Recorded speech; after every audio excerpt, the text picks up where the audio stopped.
दोस्तों, हमारे लाइफ में कुछ ऐसी अजीब घटनाएं जरूर होती हैं जो हमें लंबे समय तक याद रहती हैं। यहाँ तक कि कुछ घटनाएं इतनी ज्यादा अजीब होती हैं कि हम उन्हें अपनी पूरी लाइफ में भुला नहीं पाते हैं। आज की जो रियल स्टोरी है वो ऐसी ही अजीब घटना पर आधारित है। ये घटना मुंबई शहर के 4 दोस्त राकेश, सुरेश, रोहन और प्रिया के साथ घटी थी।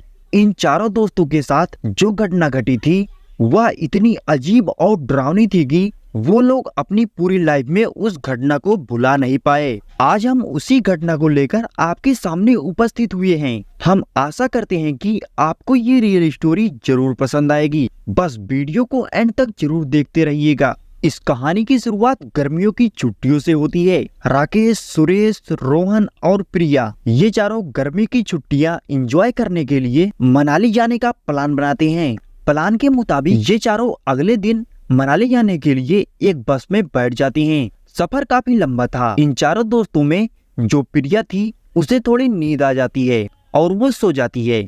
यहाँ से शुरू होती है असली घटना। प्रिया सो रही होती है कि तभी अचानक से वह उठकर बैठ जाती है और जैसे ही प्रिया अपनी आंखें खोलती है तो उसकी आंखें फटी की फटी रह जाती हैं। वह देखती है कि वो जिस बस में बैठी थी उस बस में उसके अलावा कोई भी मौजूद नहीं है। यहाँ तक कि बस का ड्राइवर भी नहीं था। बस अपने आप ही चलती जा रही थी कि तभी प्रिया को महसूस होता है कि जैसे उसके पीछे कोई बैठा हो। जब प्रिया ने पीछे मुड़कर देखा तो उसके पीछे एक औरत बैठी हुई थी जिसका चेहरा जला हुआ था और आंखें लाल थी। ऐसा लग रहा था कि जैसे उसके फेस पर किसी ने एसिड फेंक दिया हो। यह सब देखकर प्रिया खूब जोर जोर से चिल्लाने लग जाती है। प्रिया के बगल में रोहन बैठा हुआ था। वह प्रिया को जगाता है और कहता है कि शायद तुम कोई बुरा सपना देख रही थी, ये लो पानी पी लो। दरअसल यह सपना एक चेतावनी थी जिसे वो चारों समझ नहीं पाते हैं। थोड़ी ही देर बाद वह मनाली पहुंच जाते हैं। वहां पर वे लोग एक होटल में रहने के लिए जाते हैं और अगली सुबह वो चारों होटल के पास की पहाड़ी पर चढ़ने का प्लान बनाते हैं और वह चारों उस ऊंची पहाड़ी पर चढ़ने लगते हैं। वह पहाड़ी काफी ऊंची थी। उस पर चढ़ते चढ़ते शाम हो जाती है। शाम के करीब 7 बजे वे चारों लोग उस पहाड़ी की शिखर तक पहुंच जाते हैं। इसके बाद राकेश नीचे की ओर देखता है। नीचे की ओर उसे कुछ ऐसा दिखाई देता है जिसे देखकर उसके होश उड़ जाते हैं। वो देखता है कि एक औरत उस पहाड़ी पर चढ़ रही होती है। राकेश अपने दोस्तों से यह बात बताता है, लेकिन जब उसके दोस्त नीचे की ओर देखते हैं तो वहाँ पर कोई भी दिखाई नहीं देता। वो औरत अचानक गायब हो जाती है। उसके दोस्त राकेश को ही डांटने लगते हैं और कहते हैं कि तू हम लोगों को डराना चाहता है। राकेश चुप था। उसे कुछ समझ नहीं आता। उसने सच में उस औरत को देखा था, लेकिन उसकी बात पर उसके दोस्त विश्वास नहीं करते। रात काफी हो चुकी थी, इसलिए वे लोग पहाड़ी पर ही रुकने का प्लान बनाते हैं। वे लोग अपना तंबू लगाकर भोजन की व्यवस्था करने लगते हैं। इसके बाद प्रिया अपना बैग लेने के लिए तंबू से बाहर निकलती है तो वह देखती है कि उसकी तरफ 3 आदमी बहुत तेजी से बढ़ रहे थे। उनके हाथ में धारदार हथियार थे। ये सब देखकर प्रिया डर जाती है और दौड़कर तंबू के अंदर आ जाती है। उसने अपने दोस्तों से यह बात बताई।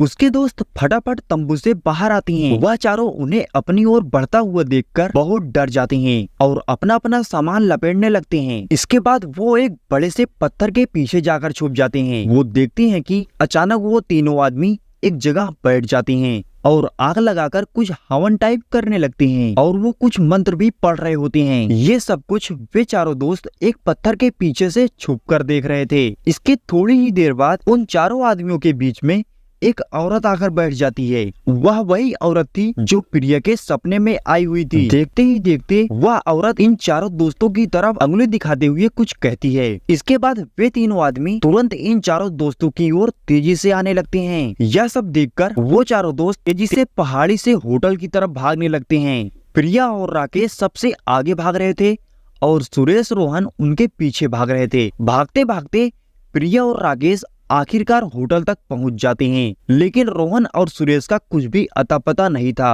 प्रिया और राकेश होटल वालों से उस घटना के बारे में बताते हैं तो उन लोगों ने कहा कि उस पहाड़ पर कोई भी नहीं जाता है। वो पहाड़ श्रापित है। जो भी वहां जाता है वो कभी वापस नहीं आता। आपकी किस्मत अच्छी थी कि आप अभी भी जिंदा हैं और जो लोग नहीं आए हैं उन्हें आप भूल जाइए। प्रिया और राकेश ने रोहन और सुरेश को ढूंढने की हर मुमकिन कोशिश की, यहाँ तक कि पुलिस कंप्लेन भी किया, लेकिन उनका कुछ भी पता नहीं चला। इसके बाद प्रिया और राकेश मुंबई वापस लौट आते हैं। तो ये थी आज की कहानी। उम्मीद करते हैं कि आपको ये कहानी जरूर पसंद आई होगी। आप ऐसी ही इंटरेस्टिंग रियल स्टोरी देखने के लिए वीडियो को लाइक और चैनल को सब्सक्राइब कर लेना।